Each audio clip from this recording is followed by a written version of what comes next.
What's up, Bears fans? Caleb Williams struggled a little bit for Family Day. Defense looked really good. We're gonna cover all that and more right here on the Chicago Sports Podcast with myself and KB on a Monday night, brother. Let's get this party started.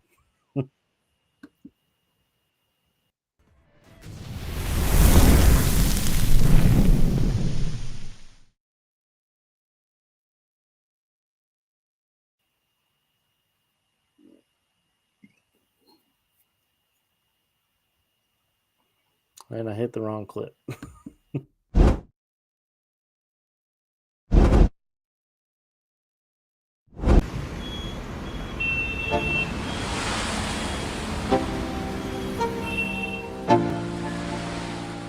Let's go.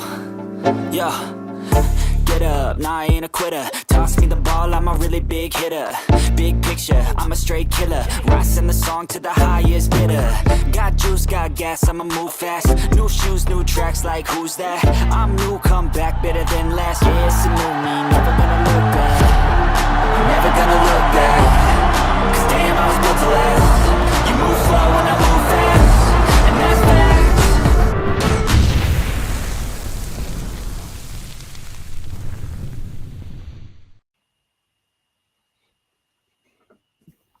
What's up, Bears fans? The Chicago Bears had their Family Fest over the weekend, and we've been seeing little clips here and there of it. Oh, our friend is here to join us as well. Let me drop him in.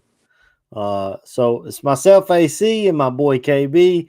Usually we've been doing things on Tuesday, and my man Annie Up is here to join us as well. What's good, brother? What's up, fellas? How we doing tonight? Feeling groovy, man. Hey man, you know what I'm saying? We here, baby. You know what I'm saying? Your boy a little tired, but we here. Yeah. Well, I appreciate y'all going coming on, out to help AC? me. How the weather been? I can't complain. It's been kind of really nice actually. It dropped down to like the 70s, 80s. We got a little cool breeze during the day sometimes. It's been real nice. I don't know if y'all are getting that same type of weather effect up Yeah. there, but yeah, it kind of felt like the beginning of football season to me. Yeah. Absolutely.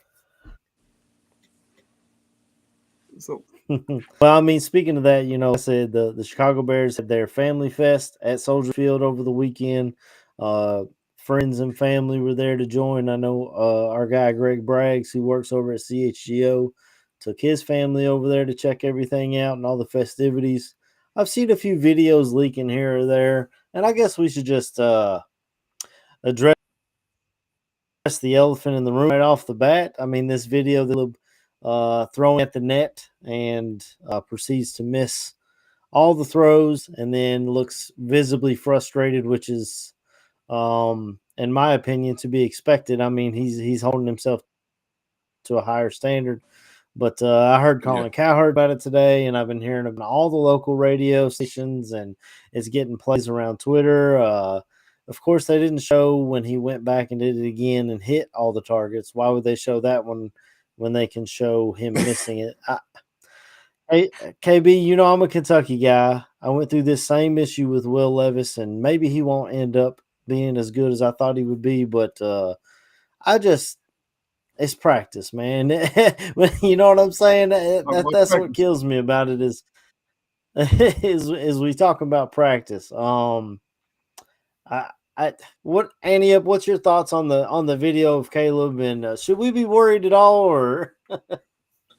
Oh man, I think Caleb was, bro. Like I don't play sports for a living, man. I don't get, if I go bold, bro, and I miss, and I don't pick up my spares, bro, I'm visibly frustrated. I'm not even getting paid for that. I'm paying to play, bro. So I mean, Right. This is his whole livelihood. And I mean, yeah, nothing wrong with it. You see what happened. You say he doubled back, which I didn't know. So thank you for that. He doubled back and smoked it. So, yeah, man, I love that, man. The only thing I wouldn't do is, like Caleb, you heard earlier in the offseason, he talked with Ben. And as long as it doesn't carry over, into like live action, bro, I don't have a problem with you amongst your brethren, man. Show out, yo, who knows what they're competing for, and have fun, get frustrated, whatever, go back and kill it. But again, I mean, I guess to a degree I see, because his body language was definitely telling last year. But again, we know the season we had last year, but that's something Ben asked him to work on.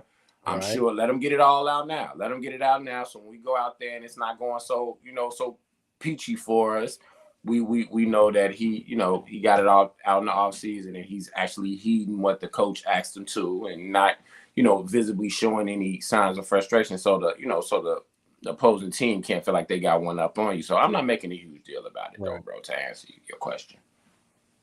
Yeah. I feel like defenders really key in on not only your quarterback but your whole offense. Body language, the way they break the huddle. I mean, I've heard. For sure. You hear Brian Urlacher talks about it all the time. Luke Kuechly, all those guys that were students of the game, talking about when they're breaking the huddle. I know what formation they're in, who's getting the ball, what the hot route is, just off the way the huddles with some of these guys. So it's definitely something he needs to work on. I'm trying to remember. I saw it because I saw it on X. It was someone on video first when I first saw it. Someone in the comments, I think it was Ill Will KB. He's well known in the Twitter sphere of Bears fans. I believe that's who it was that shared the video of him hitting the targets. And he said, "Well, of course, you're not going to show this one where he went back and it corrected himself, But they got to take a narrative and run with it." KB, is this anything?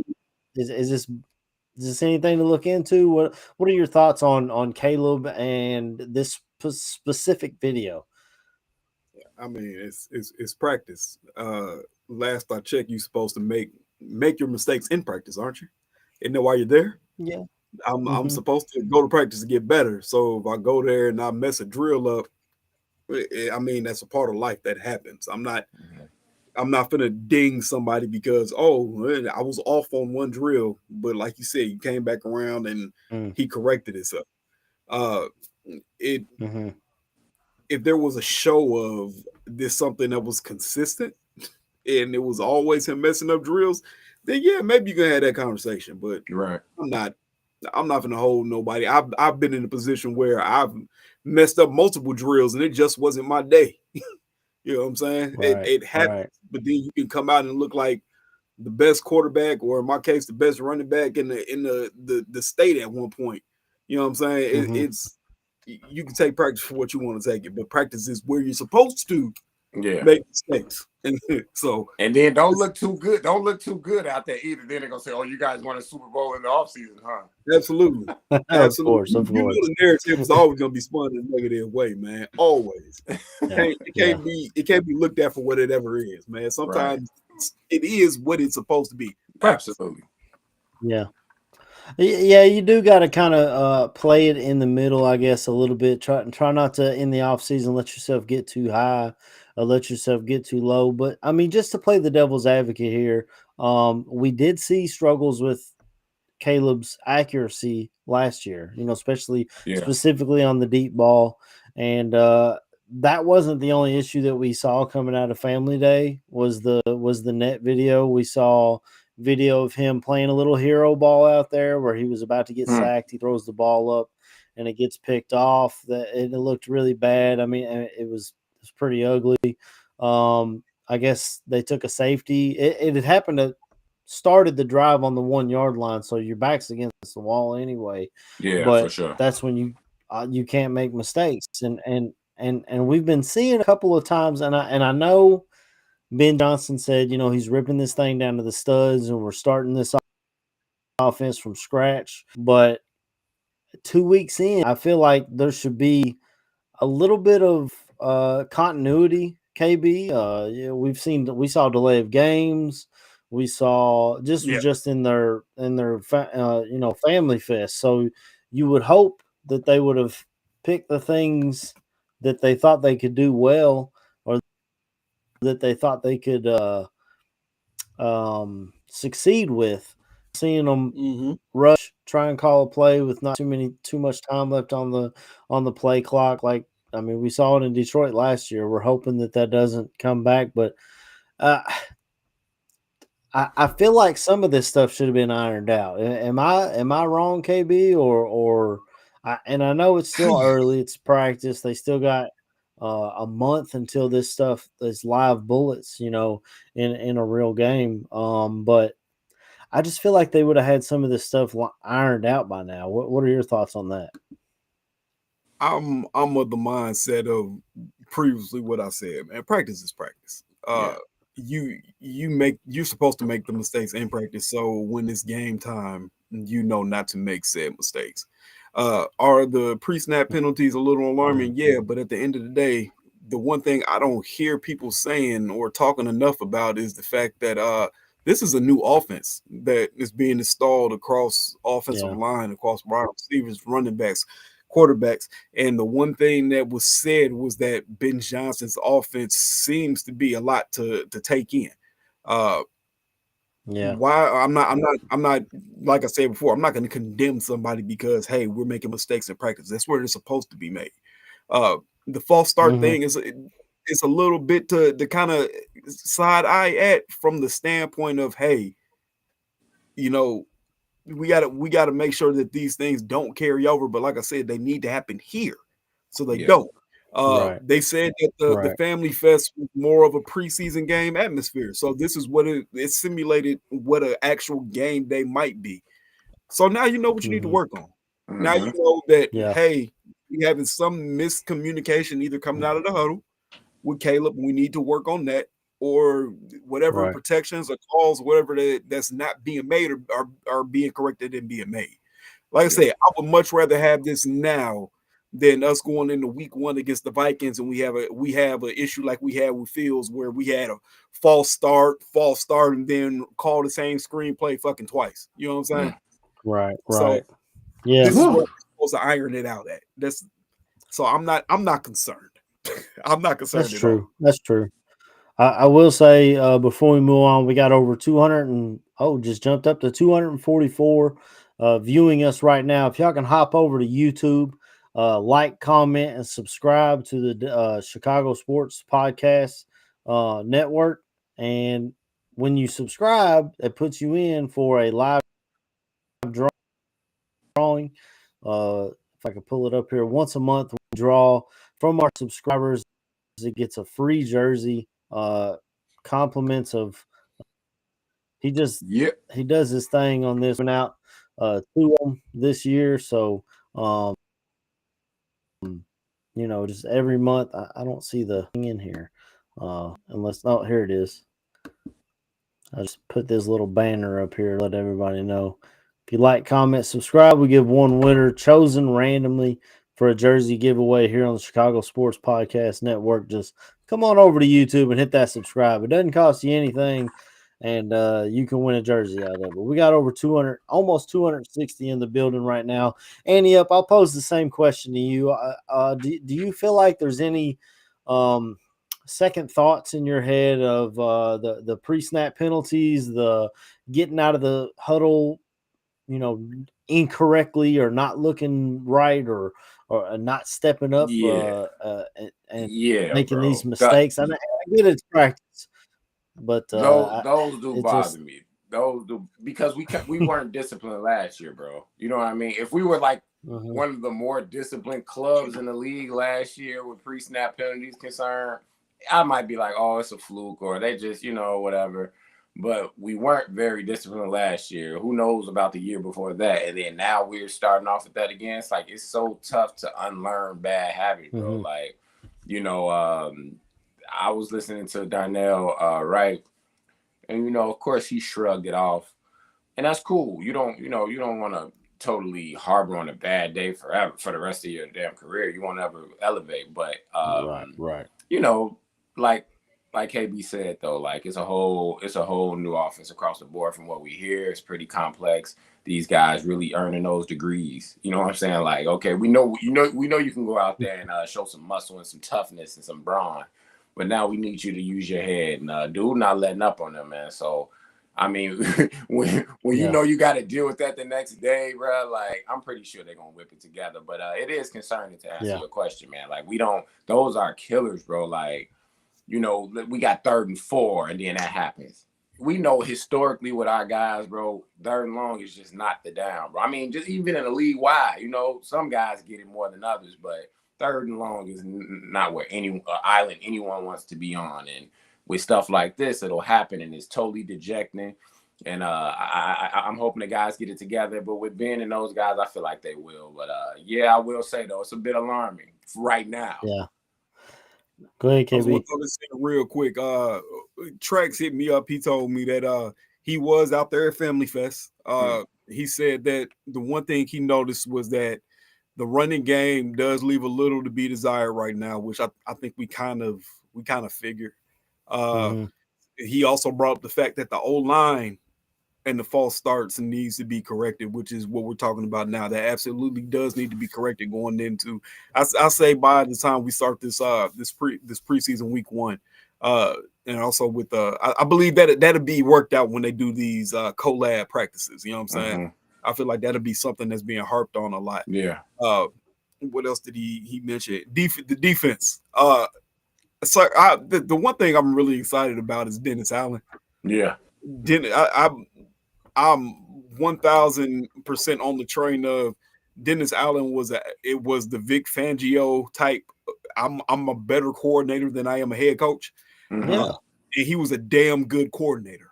Damn good. Yeah. So it doesn't shock me right now that the defense looks better than the offense, man. Sometimes defense is as simple as, hey man, see ball, go get ball. Yeah, right, for sure. Right. So he wanted me to let people know that he was out there, and those were the things that he noticed in person. So okay. Shout that's awesome. Shout out Trax. Absolutely, shout out Trax. If y'all are ever out and you see Brandon Hyatt out there somewhere hanging out, if he's got his Chicago Sports Podcast T-shirt on or something, I'm sure he's willing to talk to anybody, hang out, take pictures, whatever. I think he was at the Hall of Fame last week too, so we had a contingency out there. And yeah, I mean, you touched on it right there, KB. The next thing I wanted to get into is these practices that we'll be getting into with the Dolphins. I believe it's this week. Do they come down tomorrow, or does anyone know the schedule on that one off the top of their head? I guess that's something I probably could have looked up before we went live. But yeah. Hey man, on air struggles, man. We just be going all over the place with things. You gotta work what you can work with sometimes. Yeah. So we got Miami coming into town. And they're going to do some joint practices this week. And I don't know what the plan is for the actual game, how much they'll let starters play or how much they'll lean on the information they get out of these joint practices. And remember, Eberflus, for all of his faults, he said he gained a lot out of those practices more than he did an actual preseason game, because you can practice and practice and practice the same situation over and over that you may not hit so many times, especially in preseason. He did say that was instrumental for them as evaluators to put the players in certain positions and see how they react to this, which is kind of what we just talked about, with Caleb's reaction with the net situation. And Miami is not perfect either. I mean, they got Tyreque Hill coming up, who's not the happiest camper with his contract. So it'll be interesting to see how we do against this. Chicago Sports Style says 3/5 of the Fins O-line is former Bears. Tua is in trouble. I'd have to look at who exactly they've got on their O-line. Wow. I know they've attempted to attack it in the draft at certain points, and their draft picks just haven't hit for them. And we'll have to see the backups for the most part look like. I don't know how much we'll see Tua in this first preseason game, or if at all. But be seen at all. Yeah, that's true. He need to be seen in the press box with a one of them cat things on his head. Him not even playing. Nah, Tua don't need to play. Right. Yeah, I mean, it's hard to tell him no. I mean, look at what we got Yeah, with Brisker, man. He deals with the same situation. He got all the concussions, and he still plays. He still wants to play yeah, like a bull in a china yeah, shop, man. And for sure. it's tough to tell these Yeah, dudes to set back and Sit your ass right, down. right. wrap I up, don't know baby. if Don't go for don't lower the boom, baby. Just wrap Right. up. Just wrap up, man. that's Head, right. head up, wrap up, brother. That's what you need to do. But So I'm no, sure man. we'll But have information come out about this practice. Go ahead, Annie. no, and I wasn't gonna say. I'm just saying I'm really looking forward to that game. Like the guys are too. I know they are. They ready to, see some new faces, some new routes, concepts, and all that stuff. Yes. They chomping at the bit. So I can't wait to. Like I say, man, this is a team, and I think we're built from top to bottom, not just team wise, organizational, where we got guys, second string, third string, fourth string, that are very interesting. Because usually it's like Mhm. we top heavy, we got a couple guys here, and then if this guy ever goes down, that it's gonna be hell for us at that position. I don't feel that way this year, so I'm excited to watch these guys. I'm like, oh, who is this? What's that number? Oh, let me Google him. Right. So I know I don't know every guy out there, so I'm excited to look and get put up on some people, man. A lot of times, especially in the preseason, man, I'll be watching the ball game, and I got the roster pulled up on my phone. Like, all right, who's number 37? Who's wearing that this year? Especially in the preseason when you got, I Yeah, mean, 90-man rosters at this point, yeah, and right. dudes wearing the same number and stuff. It's difficult to figure it all out. But yeah, I'll definitely Yeah, be watching. Uh, I love what you said about our depth. We heard, speaking of Dennis Allen, he said that the cornerback 2 position is wide open. And we yeah, had a guy who kind of broke out of nowhere. I believe his name is Nashawn Wright. He's like Deshaun Wright. 6'3". yeah, He's a tall corner who yeah. I guess he's been getting after it and turning heads at camp. Tyrique Stevenson has been, I believe, in that CB1 position with Jalen Johnson being injured. And that was a blow last week when we heard Ben Johnson say there's a scenario where he doesn't play week 1. Like, I mean, hopefully there's a scenario. I don't want to get off on a tangent here, but hopefully there's a scenario that Justin Jefferson's not playing if Jalen's not Man, playing, man. I don't want to go into man, there into that offense week 1 man. undermanned. But I mean, you got to look at it though. The Vikings kind of going in under man too. Isn't their wide receiver 2 going to be suspended for a little bit? Yeah, Addison for sure. I would say That's a Addison cost some slack this offseason, brother. Yeah, nah, Yeah. for real. So, hey man, I'm okay with it at the moment, man. If he need to, this is my thing. If you need to rest, man, look, do not come into the season hurt. Don't try to force these dudes. And I think what y'all saying about the depth kind of stands on business because I don't feel like you need to force anybody really into a situation right now. If somebody's hurt, let them heal up 100%. The one thing that I hate that happened was that people got really down on Tyrique Stevenson when Tyrique Stevenson actually had a hell of a freshman year. You feel me? Rookie year, right. For what he did. The kid made a really bad mistake in a game that kind of seesawed our season into being bad. And then you got to recover from it, man. That's just what the truth is. But that kid is I like him. He's a baller, bro. He's a baller. Absolutely. Like I said before, I wouldn't mind if they, like, after Bayard kind of, you know what I'm saying, you shooing him out the door, maybe you take a chance at Tyrique Stevenson make the free safety. I think he would do really well at that position. But this Nashawn Wright thing is a little interesting. But 6'3", y'all, 6'3". Yeah. Boy, that's hard to throw over. That's all I'm saying.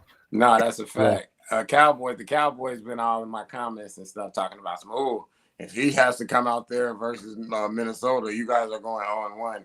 Ooh, bro, listen, man. He's this prototypical Dennis Allen corner, bro. Like, he hadn't played for this dude before that I know of. You got Al Harris still. You know what I mean? He gave him some tutelage over there with the Dallas guys, so they got some familiarity. And it's not a fluke that he's been out here balling, man. And these guys aren't. They don't seem like the sort of staff to just throw compliments around blindly. So I'm gonna listen to the coaches, man. You could tell those Dallas dudes in your comment section that are the Sandmans down there running their defense for them. And number 57, I bought that jersey. That was my dude. Sanborn. But he's gonna run the defense for Eberflus down there. Like you said though, ain't he up? This is a dude who obviously Al Harris must have put the word in somebody's ear. Hey, let's go pick this guy up. I think he would fit in well here, especially when we got injuries coming up and trying to at least have camp bodies or something. I mean, and maybe this is something that they're doing to try and push Tyrique Stevenson to take a hold of that job. I mean, that this could very easily be a motivational thing when the coach is coming out and saying, this is who's standing out to me. I mean, we saw it last week when they called Luther Burden out 1 week for not being aligned right and this and that. Then we hear the very next day this dude's balling at practice. I mean, it's something you got to push these guys. right. Try to push these guys to be the best that they can be. What I'm excited about, I've heard the last 2 or 3 days, Ozzy Trapilo's been going with the first team at left tackle. So y'all know that's my dude. That's the mountain that I've been in love with since draft night. And I'm really happy that he's getting in there at left tackle. I don't want to write off Braxton Jones because he's the established veteran, but I mean sometimes you just get beat out, you know. But that's something I'll definitely be looking for with this first preseason game and in these practices is how the offensive line, how they divvy up the reps. I heard that Karan Amagaji is dealing with another injury, which is a shame, man, because he's a dude who's got the tools, he's got the measurables. If you look at his measurables, this is a dude who should be able to be a left tackle in this league. But he just can't get out of his own way, it seems like, with injuries. You're right. But the O-line is definitely going to be the first thing I'm looking at coming out of camp. I'll be listening on the radio to see what I can hear because they're not letting people put videos out of camp anymore. I'm not sure how the one with the net got out, but you know they're telling people to put their phones away and not be recording stuff. Escorting people out of that thing. What is that what they doing? I don't want to name drop on here, but somebody who I respect their work. I'm a close follower. I'm an avid follower. Super smooth guy, man. Straight up, man. By the rules, all he loves is his Bears and his supporters, man. And he got escorted out that thing and banned, bro. We trying to get him back now. Yeah, it's banned. He ain't mean no harm. I know he didn't, bro. I don't know this man in real life, but I know him on here. He does it by the book. So yeah, he going to do it right now, bro. That's wild. I mean, speaking of Greg Braggs, like a decade ago, I found him on Instagram because of his spring training videos. I went on Instagram and searched in Bears spring training, and his videos came up, and I was like, my guy. So I followed him then because I live in Kentucky. So to get all the way up, I'm not getting all the way up there for practice. It's not going to happen. So to be able to see people's videos and have somebody be our eyes while we can't be out there as Bears fans, all we want is content, man. We want to see what's going on. KB, what are you looking for in this offensive defensive line? We could talk a little bit about these trenches and then maybe I want to talk about some receiver too. Hey man, you know exactly where my mind was going to, man, when you spoke on this left tackle situation. To hear that Ozzy was getting the first team reps and Braxton was going with the seconds and thirds, bro. Woo. He said, woo. Woo, that hurts. But sometimes, man, you just can't teach freaking nature, bro. 6'8", 300, whatever pounds. And they said, I listened to Pat the Designer earlier today on his car ride home. He was talking about things, and he just spoke on it, bro. He was like, it's hard to get out the way that You not at your playing weight yet. You coming off of being hurt, and then you got this 6'8" monster. That's a monster. Yeah. That's a monster. You know what I'm saying? And your worst trait was that you couldn't anchor. So the Bears went and got a person that won't move once he anchors down. That's man, that's hard, brother. Yeah. Oh, you can't anchor? We'll go get an anvil. Right. They said, my man, they dropped him off the Titanic. You hear me? He's stopping boats in the ocean. That's man, he technically sound. That's what I want to hear the most. He's soaking that playbook up like a piece of cake, man. Yeah, man. They them Boston College boys, man. There's something about them old linemen from Boston College, man. They might not come out heavily rated, but I feel like they fare pretty well. They do, bro. Yeah, I mean the thing is, he's got a lineage. His dad played with Tom Waddle at Boston College, and lineage there at Boston College, and the coach out there is Bill O'Brien. So they're learning a pro style system. They're going to be technically sound, and he's a team player. The guy played left tackle. They said, "Hey, we got this recruit coming in, this transfer coming in, and wants to play left tackle. Can you switch over to right for me?" Absolutely, coach. Whatever you need. So, I mean, put him anywhere on the line. The dude just he seems like a team player, the kind of guy you want in your locker room. We got over 540 in the building, y'all. So I just got to give a shout out to our chat. Crooked Commish is in here. Says bear down, sup guys. Like, comment, subscribe. We do a jersey giveaway once a month if you're a subscriber to the Chicago Sports Podcast Network here on YouTube. Andy, up, man. Did I already get your thoughts on the O-line, or I can't? I know we talked Trapilo, and I'm trying to hear about if you got anything. No, that's my dog, man. I've been beating the table for him, just like Hippolyte, just like Burden. Those are my guys, man. The running back even, but Trapilo and Burden, probably Burden 1 and Trapilo 1A. But I could just tell, man, just listening to the guy, looking at his film, looking at how he carry himself, the lineage, bro. Like, I was like, this dude is gonna be special. And I mean, no knock to Braxton. But he had his work cut out for him anyway, bro. Like even if coming off an injury and then not being appreciated, because I think because of the average Bear fan / casual not gonna appreciate Braxton, bro. So they don't know what he does well. They just know what he doesn't do so well, and they want to highlight that and run with it, and that's the little whatever. But I feel really good about that because again. You know who we got on the other side, and then you just got that question mark with the black background over there. It's like, okay, will it be Braxton? Will it Amagaji? It sucks, but that's the name of the game. Stay in the playbook. Do everything that you can do, conducive to making you a better player, non-physical, of course.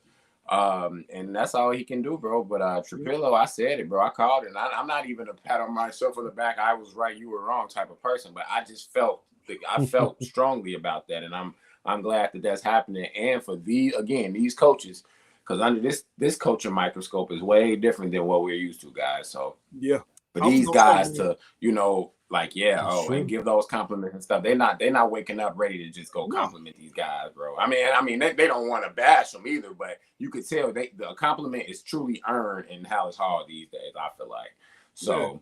I'm ecstatic about that, bro. That's been our Achilles heel for years and years, and I can't remember the last time my line was super solid and we didn't have to worry about guys. I can't, bro. Right. So it's time, man, and it's long overdue. So let's get these guys right. And Rushard, man, I can't talk about the O-line without talking about him.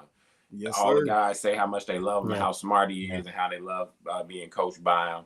Then I'm sure that you can tell by a person's body language if somebody put them up to it or they just saying something just to be politically correct or whatever. But you could tell these guys really are learning, man, and that's what we've been missing, I want to say this real quick about definitely gotta. You come out and you look at like something like the draft day, how it came out, and everybody was saying, "Hey, well, the Bears just panic and pick somebody." Oh wow! Like that's a hell of a panic and pick, ain't it? You panic and pick a dude who was 300 plus pounds, 6'8". That was a panic pick, me anytime. man. You know what I'm saying? I panic pick a genetic freak anytime. Like that part didn't sit right with me. Like, I'm not gonna come out here and be like, man, I knew who Ozzy Trapilo was before the draft. I didn't. Like I said, one of my dudes I looked at, I thought we were in prime position to pick the kid from Tyler. The left tackle from Minnesota. Okay. Ariante Arsery, I believe, right? Yeah, for sure. Yeah, I was like, bro, I thought we were in the perfect place to pick him. So when it didn't happen, I was like, okay, so what's the plan? Because I hadn't heard nothing else. But then you see this kid's tape, and I'm like, all right, man, I got to do a little bit of digging. Right. And all you see is somebody that's this technique is on 1,000. Yeah, for sure. So I just hate that was what the consensus thought was. Oh, well, they panic picked this dude. Nah, I don't think this was a panic pick. It wasn't. I think this was somebody they wanted. It was. It coincided with the moves they made previously in the offseason with those vets, man. They knew what they were doing, man. And then people sleep on this because I don't like throwing the word casual around like that. But Ben Johnson got like whole homies for years over there in Boston College, bro. So he's you know what I mean? Like, he got dogs over there. Come on, man. Hey, how is he? How's he under pressure? So you think how smart is he? You know, he already knew before the draft. I love it. Let's get him, boys. Yeah. I mean, people were saying that we're at FanFest is, when Trapilo wasn't in, he was right there by Ben's side. I mean, they was talking it up, chatting it up, talking about game plans and technique and all those type things. I'm really excited. And like you said, KB, when you look at the tape and you see, like, I think Ryan Poles said that his tape looks the same. Every snap looks the same. That means you are technically sound. You know what you're doing.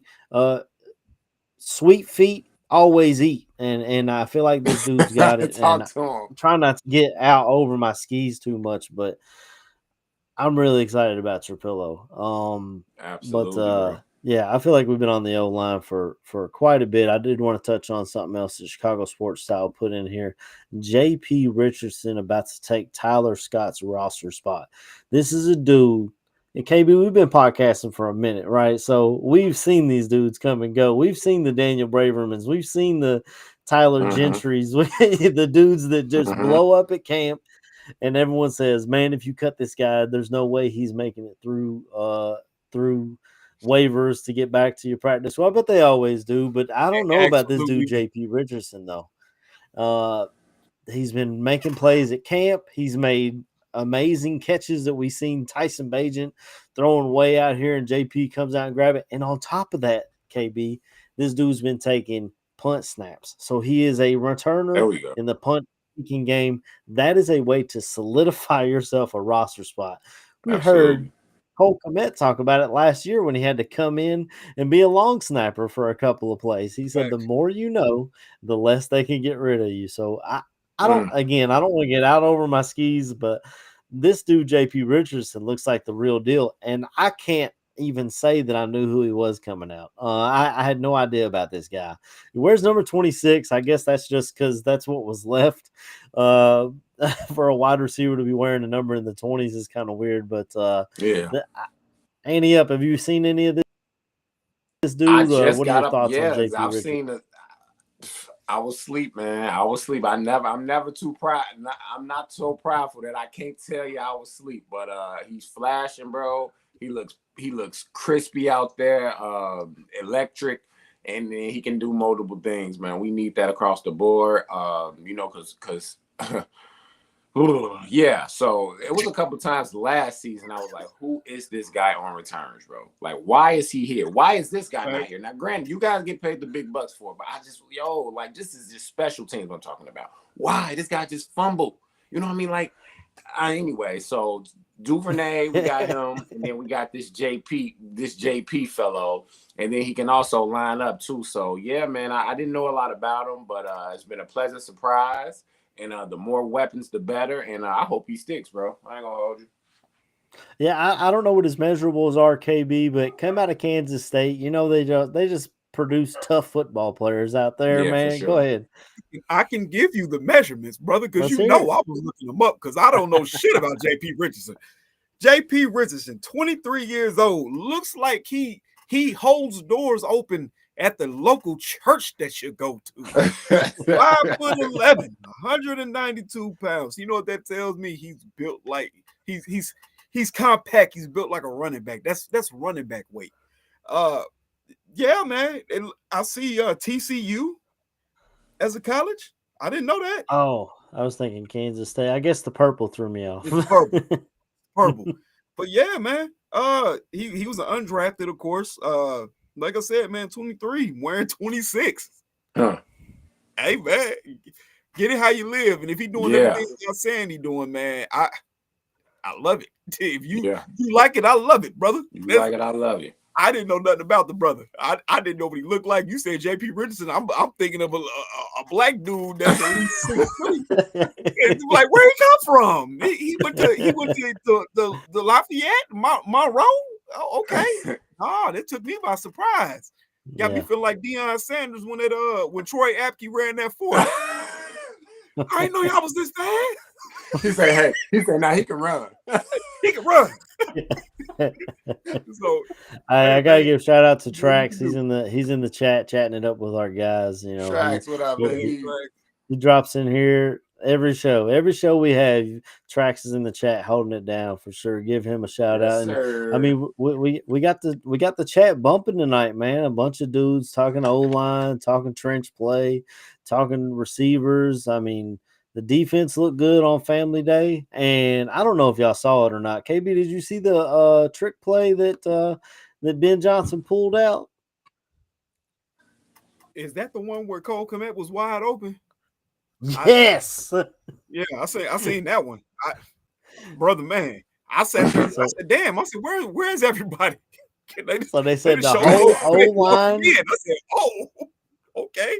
They said the whole O-line and everybody went right. And then sneaking out to the left, you see Cole Kmet. And I don't know if you noticed, a little number 25 in front of him.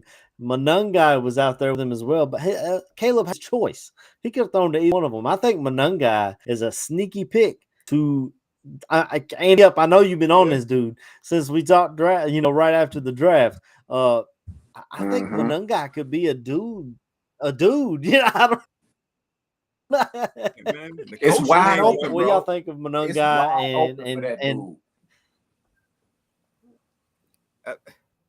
I was gonna say, Andy up, go ahead, brother. No. It's nice to see. I'm not. Hey, man, shout out to Swift because he gets a lot of bad rep and he deserves none of it. I don't care if you missed a couple of holes or you look for the home run. For what we had last year and what he produced, I'm not mad at the dude. Shout out him, Roshan. I want to see more. You got to stay healthy. He's currently not looking like the guy that we thought. But again, it's a new season. Not going to hold that against him. Turn the page. Ian Wheeler, uphill battle. He was injured, big injury. You got to come back, get your confidence back. All of that. But Monungai, bro. Number one, he's a pass blocker, bro. He will protect Caleb back there. He's tough as nails, low center of gravity, and the guy is good, and he's a professional already, bro. He's a pro. So, I think he's a humble guy. You can tell how he speaks. But if I'm him, I'm looking like I can be the man over here. And I'm not going to go in there arrogant, but I'm going to go in there super confident, supreme confidence, and I'm going to do what got me here. And in turn, it's going to give me if not starting, heavy rotation. So, yeah, it's wide open for that kid, man. I was going to say, man. And Trax wanted to throw out the Caleb on that on that play. He sells the misdirection that really opens it up even more for those dudes on the other side. And go ahead, KB. I just wanted to throw that in there before. I was gonna say, man, real quick, man, it's a couple things I think people need to understand about Kyle Monungai. One is that man led the Big Ten. That's the conference that has Ohio State, Michigan, Oregon, goddamn UCLA, Penn State, all USC. These big name teams. This kid led that division in rushing. Just want to throw that out there. Second thing is there's another running back who came into the league who seemed to take the league by storm playing up in Kansas, City who runs like an angry baby mama. Isaiah Pacheco. Isaiah Pacheco went to Rutgers, people. Kyle Monunga was his backup.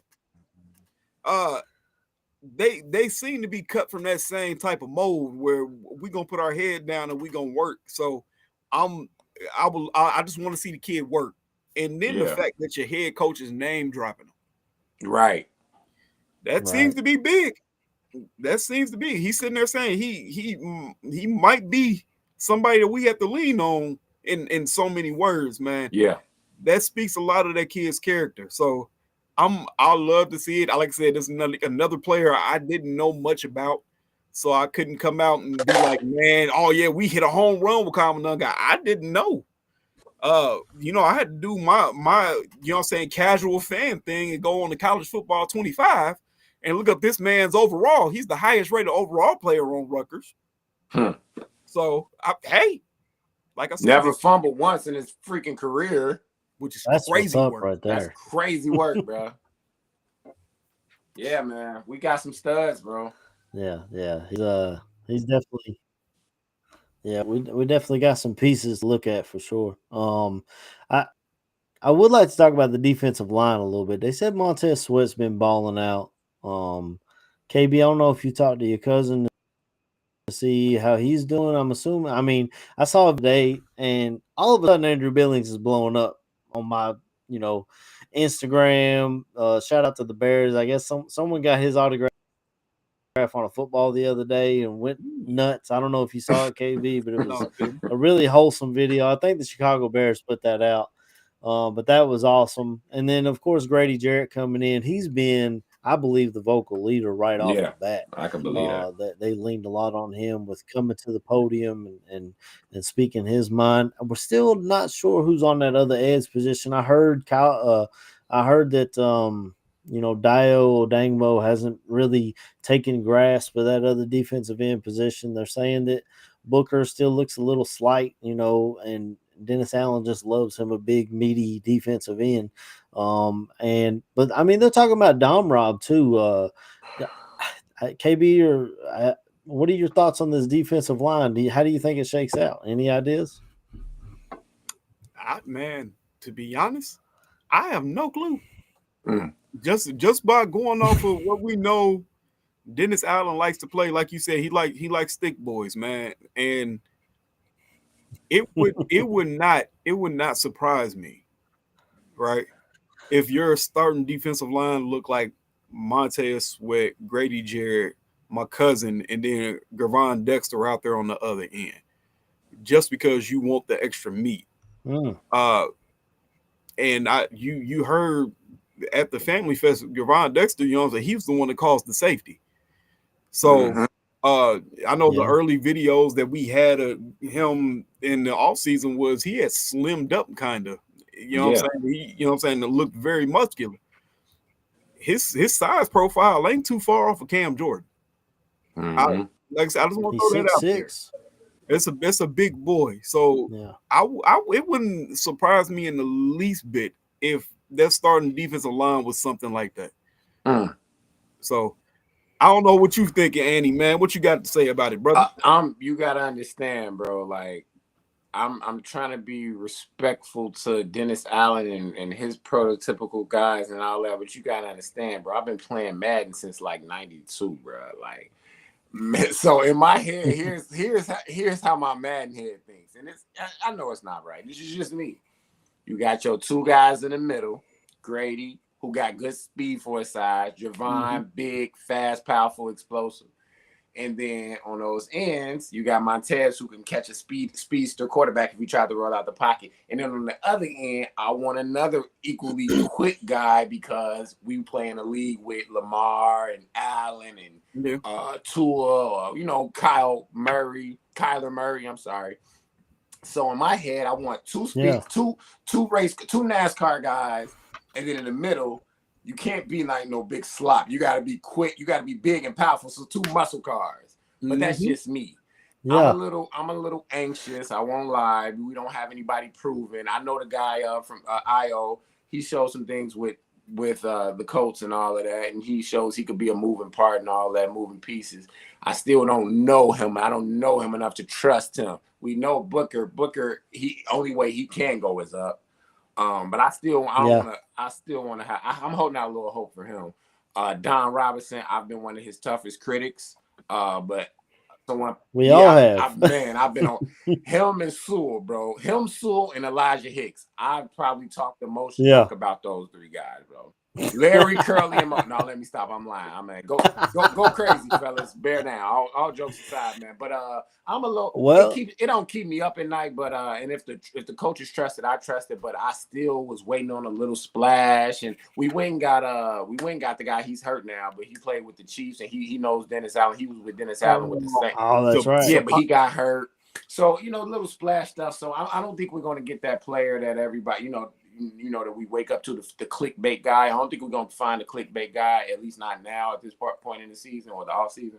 But I'm going to trust the coaches on this. Dennis Allen, he's going to implement his own thing, and he sees these guys way more than we do. And I'm just going to trust that they got the answers. But it does. If anything worry me, it will be who's going to play opposite of Montez, like on a consistent basis. I know he's going to rotate, but who will have that position? Like when Madden comes out, who's going to be that guy? So I just want to say, and I'll throw this out to y'all, and then we'll try to close this thing out a little bit.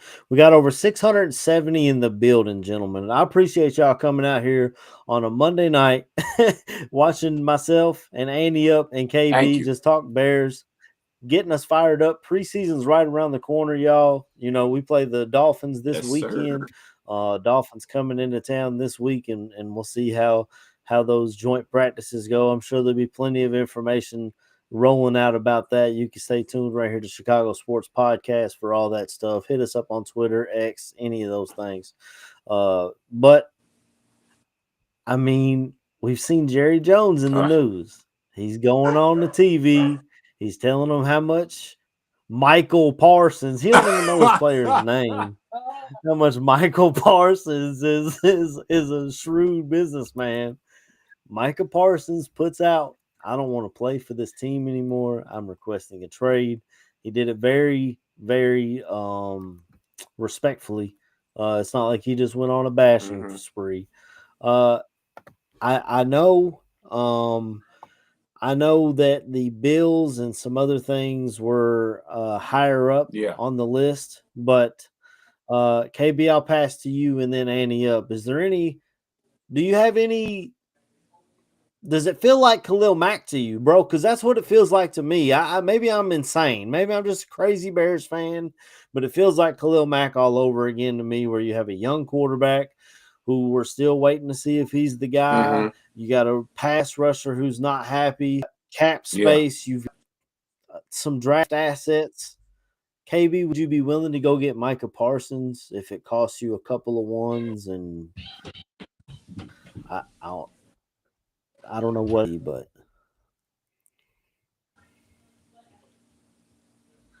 KB. Well, hey, hold on. Throw it to Andy real quick. Okay. Hey, man, I'm giving them what they need to have, man, to get Micah Parsons, bro. Quick, I'm straight to the point with this one, man. Yes, I'm giving it up. And a guy asked me a real question. He said, okay, so that would be insinuating that you guys are a pass rusher away from the Super Bowl. That's not insinuating anything. What I'm insinuating is if this guy, when he suits up, he's good for 12 sacks a year at least, AC. 12 sacks a year when he suits up. We're not talking fumble forced and all of that. But 12 sacks a year as soon as he puts his jersey on. The guy's 20-something. Never had no super huge major injuries, tough as nails. Man, I'm going to do what I got to do to get that guy on my team, bro, period. We worry about Caleb. Caleb got a couple more years. We worry about him then and everybody else. We worry about that. We cross that bridge when we come. But I'm getting Micah Parsons in a Bears uni, and I'm letting them ball out, bro, and go eat, man. Seriously, you know how easier everybody's life would be with a Micah Parsons on that. I mean, everybody, not just the line. Backers, everybody, bro. DBs. Yes, I'm giving them what they need, bro. I ain't gonna lie. I'm doing it. Yeah, 12 sacks a year, man. That sounds that sounds lovely to me. And I guess Case Keenum would have to give it up his sounds number wonderful to me. 11 And jersey, but here's another thing, real quick, AC, real quick. When we got Khalil, and I still don't think the Khalil move was a bad move. He went down, got hurt, and Chicago did what they do with anybody who gets hurt and isn't producing at the moment. They just act like he was totally got out of there, got healed up, and then went for double-digit sacks again. Like, dude is a baller. You don't just forget how to be a baller. People are hurt. Like Montez last year, they were killing him. He was hurt, bro. Like, come on, bro. These boys are engaged on every single snap of the game. Come on, man. So. But absolutely. The Micah move would be even crazy because he's like, and then he's got the playoff experience. Like Khalil hadn't been, they didn't got their butts kicked, but he's been in the playoffs a lot, So I go get Micah Parsons, man. I go get him. I don't care, man. Whatever it took. Yeah. Like I said, Case Keenum might have to give up at number 11, but I would definitely take Micah Parsons on this team. If he's not in the fold, if we're not able to get him, KB, when you're ready, you can cut me off. But I want to ask Andy up about one more pass rusher that I live in Kentucky. I'm an hour away from Cincinnati. Trey Hendrickson's not happy. He left camp. He came back because he's losing money getting fined. If the Bengals are not able to re-sign him, and this guy is a little bit older, he's 31, but he does have experience in Dennis Allen's defense. He does. He played for him in New Orleans. So would that be a guy you're interested in hopping on the other side of Montez Sweat? Absolutely. Making a trade. I don't think it would cost you maybe a third-round pick. I would go get Trey, bro. He played with Dennis. He was reuniting him with Dennis Allen. He's like, he didn't figure the league out, bro. He's figured it out. The man doesn't do anything but disrupt. Like, he's figured it out. Get Trey over here. Now, granted, if I had my pick, I go Micah because of the age, not because of the production. But either one of those dudes, man, somebody that you got a game plan for every single time, a game record, bring them on, man. The Chicago boys, we need that, dog. So, yes, I go get Trey. Henderson could come right on over here, bro, and Hendrickson and ball out. And you still be, whatever you got going on in Cincinnati, you're not that far away anyway. Your family, Like, seriously, come on over here. Don't worry about those other people. We're closer. I think that's like 5 hours, so come on. Yeah, it's a short little 5-hour drive. I think I'd be in for it too, man. If they were to trade for him, like I said, I don't think it's going to cost you much. And this is a dude, he's a dog. Absolutely, they said, here's a 1-year prove it deal. Go out and prove it. And all the dude did was put up 17 and a half sacks 2 years in a row, back to back years. Either both of them, KB. I'm throwing the question out there, and Annie Up's already answered. Yes, Micah. Yes, Trey. Either one of them. Bring them to Chicago. Get them in a Bears jersey. Hold on. This is where I'm at. All right. Because I've been keeping tabs on certain situations and whatnot, trying to do my due diligence, as you would say. I've noticed that a lot of people would be upset at the thought of trading assets for Micah Parsons, which I don't get at all. The thing that I have to tell people is we were willing to trade for Chase Young. Now, a lot of people wanted Chase Young. Chase Young was very unproven. Micah Parsons is an established threat. That is an all-pro we're talking about. All world. 26. That's the main thing right there. And I don't know how true that report that came out or that leak that came out that said that Micah Parsons had him and his rep had 4 places they would have as preferred destinations, and Chicago was on that list. It was. It's like you don't know how true it is, but it's fun to see. Yeah. Do I think he's going to get traded? Absolutely not. Michael Parsons as a player seems like, if you like, totality seems to be at a better point than what we traded at Khalil Mack. You know what I'm saying? Sure. So I feel like that board, I think Dallas will burn down. I got a guy I work with, he's a Dallas fan, and I was listening to, like I said, I was listening to people talk earlier. that was brought up, and his eyes got big. He was like, "The hell, we're not trading Micah. There's no way." So if you want to go in the more logical, I think this can happen. Trade, hell yeah, absolutely. I don't care if the man's 31 or however old he is. You can get 3 good years out of Trey Henderson. I trade a first, and maybe, Ozzy Trapilo might be the guy. You sweeten the pot with a tackle. I'm just saying. Man, you better take Braxton. We ain't giving up OT, bro. That's what I'm talking about. I was like, man, maybe he's a guy. Maybe you say, hey, man, y'all could take this pick and Braxton Jones. Here you go. You know what I'm saying? That might be enough to get him out the door. I'm just saying. I'm not throwing Braxton under the bus. I think the Bengals need help on that old line. I don't even know they absolutely need help. Yeah. But yeah. Bengals struggle with the offensive line. But for the Micah trade, the thing that I've been seeing, because people have been talking about Bills. The Bills is the number one thing I'm seeing. And There's no way. They can't pay everybody. The Bills got a running back right now. They ain't paid. Just not happy. The Cowboys need a running back. Right. I'm not saying, I'm just saying. I know this is a Bears-centric show, so maybe I should just shut up about it. Oh, hey, man, it's football, though. It's, yeah, like you said, though, KB, we see this every year with the Cowboys. We saw it with CD. We saw it with Dak. Now we're seeing it with Micah. It's going to work itself out. A lot of Dallas fans are over it with Jerry Jones. They're just like, why can't you be normal? Why can't you be like the other owners? Just go. They ship Micah out and shut up. If they ship Micah out, boy, it might be riots like in DC in the front of Jerry house, in front of Jerry World. He don't want that. He don't want that.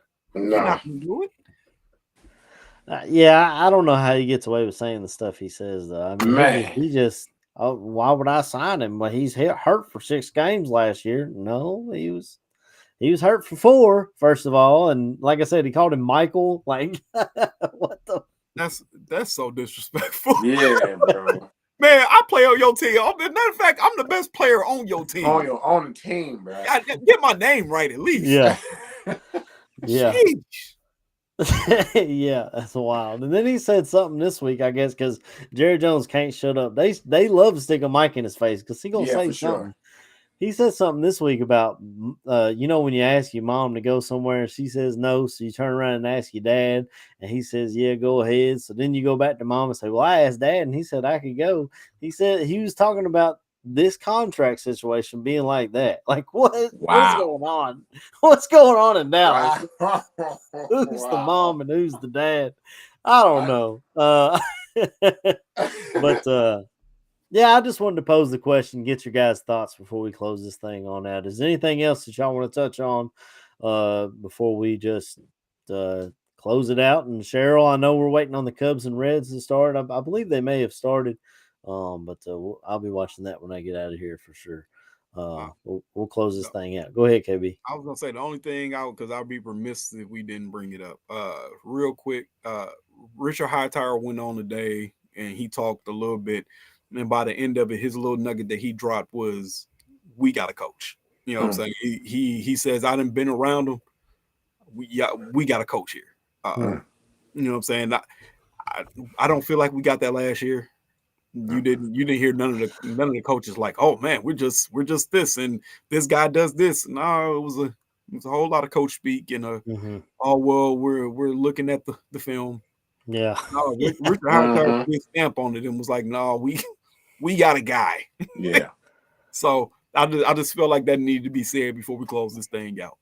Yeah, and that's been a breath of fresh air this offseason when they ask Ben Johnson specifically, what are you watching? And he'll straight up say, yeah, we've had Luther Burden not being on time and not being out of the huddle correctly, or yeah, we've had Caleb struggling with this specific thing and this is what we're working on to fix it.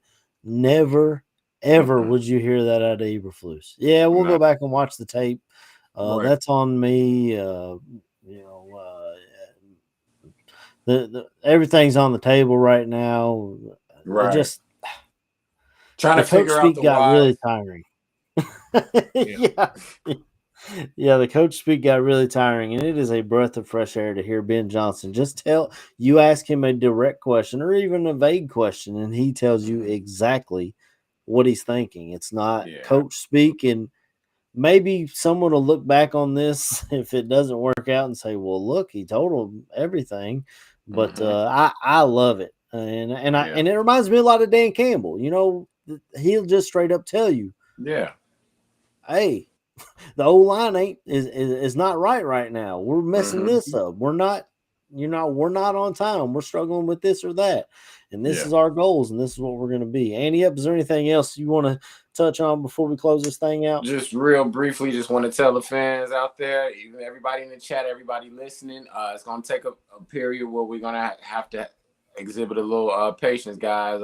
And I know that word, it just probably makes your skin crawl. Mine too, believe me. I'm not the most patient guy, and I've been Bears fan my whole life. But, we're going to have hills and valleys. So let's not kill the guys when they're going through a rough week. And because I think we got it right this time, and it takes a while, but it's taking a while, but we got it right this time. So, Friday, we get our first Bears action out here. Let's support. Look at guys you might have been looking for. You're going to find a bunch of surprises, and I can't wait, man. Hopefully, if something going on Friday, I might even hop on live. But go Bears, bear down. Thank you, chat, and it's been another one for the books, man. Absolutely, I concur with all of those things, Annie. Up, definitely excited for Bears football. I did want to say I tried to touch on this last week, and we were having a connection issue and ended up getting closed out. As a Cubs fan, I would be remiss to not mention the passing of Ryan Sandberg. He was a man that solidified, and Sox fans and Cubs fans both appreciated the way he played the game and the way he stood up to just, he was just a great dude on the field and just as great of a dude off the field. Everyone who said that they met him at a mall in Chicago, he would stop and speak with them and take a picture with them. And it wasn't like, because with Michael Jordan and Walter, they were so big they couldn't walk down Michigan Avenue. But Ryan Sandberg, for whatever reason, Ryan Sandberg could walk down Michigan Avenue, go into a jewelry store, and not be bombarded by the fans. But he was always a class act, it seemed like. And cancer sucks, man. If you know anybody who hasn't been affected by it, then I'm happy for you. But I feel like we've all been affected by cancer in one way or another. And I feel like I'd be letting Bears and Chicago fans down if we didn't touch on it here on Chicago Sports Podcast to mourn the passing of Ryan Sandberg. Cubs won the series. They didn't win on Sandberg Day, that sucked, but it was just remember that, and thoughts and prayers Absolutely. for his family and loved ones. We'll close this thing on out now that I'm a little teary-eyed and getting a little choked up. But we'll just leave everybody with a bear down, baby.